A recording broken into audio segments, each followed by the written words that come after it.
Presenting tissue Kota saris and sari all over మనకి ఇలా స్టైప్స్ వస్తుంది. అండ్ బాటమ్ వచ్చేసరికి మనకి ఇప్పుడు బాగా ట్రెండింగ్లో ఉన్న parrot design with meenakari weaving వస్తుందండి. అండ్ షోల్డర్ సైడ్ వచ్చేసరికి మనకి ఈ బోర్డర్ వస్తుంది విత్ కాంట్రాస్ట్ గ్రాండ్ వేవింగ్ పళ్ళు. అండ్ ఇన్ బిట్వీన్ పళ్ళులో కూడా మనం అబ్జర్వ్ చేస్తే ఎలిఫెంట్ అండ్ పికాక్ డిజైన్తో చాలా అంటే చాలా హైలైట్ ఉందండి పళ్ళు మాత్రం.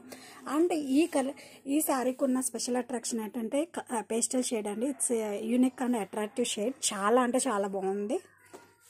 అండ్ ఈ శారీస్కి బ్లౌజ్ వచ్చేసరికి మనకి ఇలా కాంట్రాస్ట్ బ్లౌజ్ అండి. బ్లౌజ్లో కూడా మనం అబ్జర్వ్ చేస్తే డాలర్ బుటీస్ వస్తాయి, dollar buttis with Kanchi board.